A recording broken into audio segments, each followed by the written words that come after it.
ያቅም ጉዳይ እንኳን ሆኖ ካለ እኮ እኛ አለን። ገብቶሻል አይደል? አንዴ ከተዋለድሽ በኋላ ቤተሰብነት ኧረ ለእናንተም ተርፋለች አይደል እንዴ? ለአንድ ልጇ አንሳ ለማንም ትተርፋለች እሷ ጀግና እንቁ። ከዚህ የበለጠ ነገር እኮ አሳልፋ መታለች። ለአንድ ልጇ አንሳ። ኧረ ተው አትዋሽ። ለምን እንዋሻሻለን? እሷ ለአንድ ልጇ አይደለም ለብዙ ሰው ሆናለች። ተው እንጂ ተው አንዋሽ። ባንዋሽ አይሻልም? እውነት ተናግሮ በመሸበት ማደር ይሻላል። ስንት አይነት ዋጋ እየከፈለች ከእርግዝና ጀምራ እስከ ዛሬ ስንት ዋጋ እየከፈለች እንዳለ ታውቃለህ። ህሊናክ ያውቃል። ለልጇ ስትል እኮ ነው ይሄን ያክል ዋጋ እየከፈለች ያለችው። ተው እንጂ ለእኛም እኮ ቤተሰባችን ነን። ተረዳሽኝ አይደለ? ለምንድን ነው ትናንትና ድጋሚ አብረሽን ያገኘሽው? በቃ እኔ በቀደም እንደዛ ተናድጄ አይተሽኝ ድጋሚ ሙላ የምታገኘው አልመሰለኝም ነበር። ልክ ነሽ ዴቭ። ምን አለ መሰለህ ባለፈው ነገር ከተነጋገረን በኋላ አይ ቲንክ እሱም ሰምቷል ይመስለኛል። ቪዲዮንም ሳየው አይቀርም በእርግጠኝነት እንዳታገኙ ምናምን ያልከኝን በእርግጠኝነት እኔ ወደ እሱ እንደሚሄድ ያለ እኔ ፍቃድ ነገሮችን ካደረገ ወደ እሱ እንደሚሄድ ስለሚያውቅ ነው ይንን አጋጣሚ የፈጠረው። እራሱ ፈልጎት ነው እንጂ እኔ አይደለሁም ፈልጌ ሄድኩትኝ። ልጄን ቀምቶኝ ነው። ገባ አይደለ? ሲቀጥል ደግሞ ያቆም ጉዳይ እኔ ምንም ያጠረኝም ያነሰኝም ነገር የለም። እኔ ባልኖር እንደኔ እንኳን ባትሆን ግን ደግሞ ተንከባክባ በስነስርዓት ጠብቃ የምትይዝልኝ ልጅ ጭምር ነው ለልጅ እንትን ያልኩለት።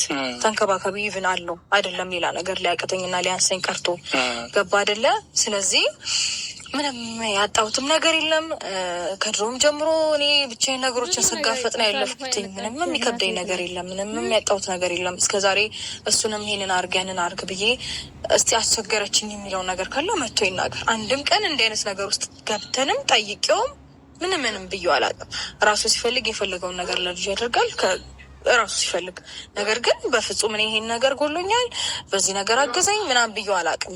እንኳን ሌላው ቀርቶ ማለት ነው። ገባ? ሲቀጥል ደግሞ እንደሱ አይነት ጠንካራ ሴት አለች እንዴ? ጠንካራ ናት እኮ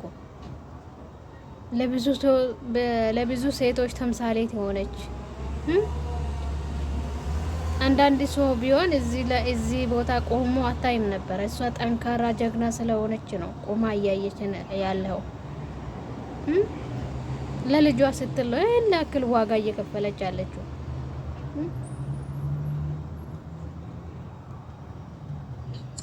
ትናንትና ያገኘሁበት ምክንያት ዴቭ ምንም ነገር አልነገረኝም። ድንገት ነው ልጄን ይዞብኝ ሄደው። ገባ? እኔ ደግሞ ይህንን ነገር ማወቅ አለብኝ። አትሊስት ልጁን እንደዚህ ብሎ እንኳን ሊነግረኝ ይገባል ገና ቤት ስመጣ። ግን ደግሞ ይህንን እንኳን ሳያሳውቀኝ እናት ነኝ አይደለ?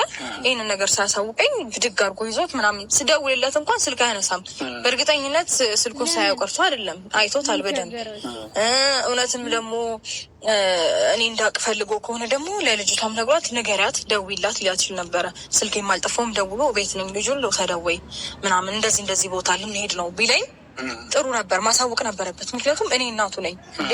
እንዴት ልቤ ስንጥቅ እንዳለ ስገባ ቤት የለም ይዞት ሄዷል ስትለኝ ስደውልለት ደግሞ ጭራሽ ስልኩን አያነሳም። በጣም እርግጠኛ የሆንኩበት ነገር ምንድን ነው? ብዙ ጊዜ የሚሄደው ያው ልጁን ሲያገኘው የሚሄደው ቪዲዮ ለመቅረጽ ነው። ሲሄድ ያው ከቪዲዮ አለሞታ ያቀም ልጁን ባገኘው ቁጥር ምክንያቱም ያው ልጅ ከልጄ ጋር ነው ምናምን የሚለውን ነገር ሰው ላይ እንትን ማለት ይፈልጋል። ገባ? ሰው እንዲያይ ይፈልጋል። ዛሬ ልጄን ተንከባከብኩት ዛሬ ምናምን የሚለውን ነገር ታይታ ይወዳል በባህሪው። አብርሽ ይቅርታ አድርግልኝ እና እንዴት ነው ታይታ የሚወድ አይነት ሰው ነው። ሾው ምናምን ማድረግ የሚፈልግ አይነት ሰው ስለሆነ 100% እርግጠኛ ነኝ። ስልኩንም አላነሳልኝም። ሄድኩኝ።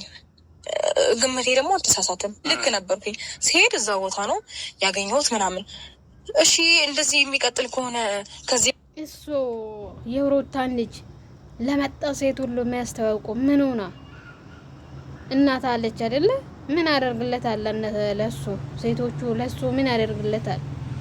ምንም አያደርግለትም እኮ እናት አለች አይደለ? እንቀባራ የምታሳድግ ለመጣ ሴት ሁሉ ልጄን ተዋውቁ እያለ አይደብርም እንደ ህሊና የለም?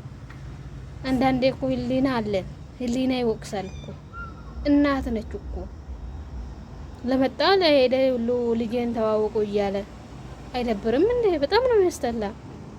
ስማሞልድ በፊት እኔ ምንም ሳላቅ ልጄን ከውዬ ነጥሎ ስንት ቀን በሙሉ በእኔ ላይ በደረባት ሴት ላይ ሄደ። አሁንም ድጋሚ ከፍቅር ጋር እንደዚህ ያደረገ 3ኛም ሴት 4ኛም ሴት ሲመጣ ልጄን አንጠልጥሎ እየወጣ እንደዚህ መሆን አለበት? ያንን ነገር እንዴት ነው ዝም ማለት የምችለው? ኦኬ ዝም ካልኩት እኮ ነገ ደግሞ ሌላ ታሪክ መፍጠሩ አይቀርም። አግባብ ስለሆነና ልክ ስለሆነ ነው ሄጄ ልጄን ተቀብዬው የመጣሁት። ገባ? እና ደግሞ ዝም ብለው ምን አይነት ነገር እንደሚፈጠር ማንም የማያውቀው ነገር ነው። ገባ? ደብዛው ነጥቶ ጸጥ ነው የሚለው እሱ። ስነ ስርዓት የሚባል ነገር አያውቅም። ምን አለ መሰለህ እኔ ስንት ነገር እንደሚያስጨንቀኝ በልጄ ጉዳይ እኔ ነኝ የማውቀው። ከነገ ዛሬ ምን ይላል ይሄ ልጅ? ነገ ቢያዩ ምን ይሰማዋል? ነገ ይሄን ነገር ቢያይ እኔ እንጃ ምንድን ነው የሚረዳው በልጅ አእምሮ? ይሄ ነገር አሁን ማየቱ አይቀርም። ገባ? ይሄን ሁሉ ነገር አሳልፌ ነው እንደ የመጣሁት። ይሄ ሁሉ ነገር እኔ እንጃ ዴቭ፣ እኔ አላውቅም። እናቴን ይሄን አክል አባቴ እንደዚህ እያደረገ የነበረው ለምንድን ነው?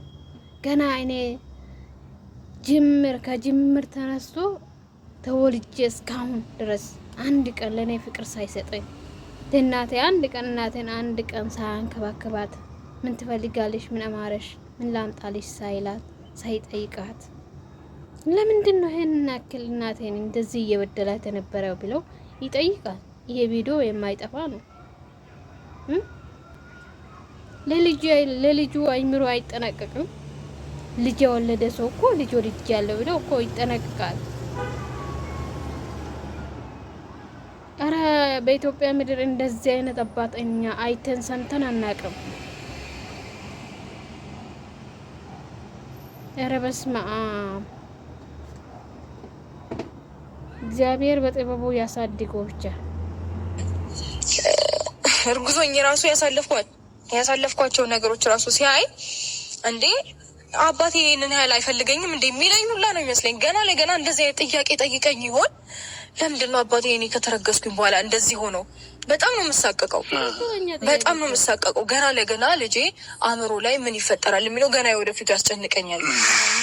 ለዚህ ሁሉ ምላሽ እፈልጋለሁ ለራሴ። ገና ያንን ጥያቄ ለመመለስ ራሴን ሬዲ የማደርግበት ሞመንቶች አሉ። ገባ እንዴ? ይሄን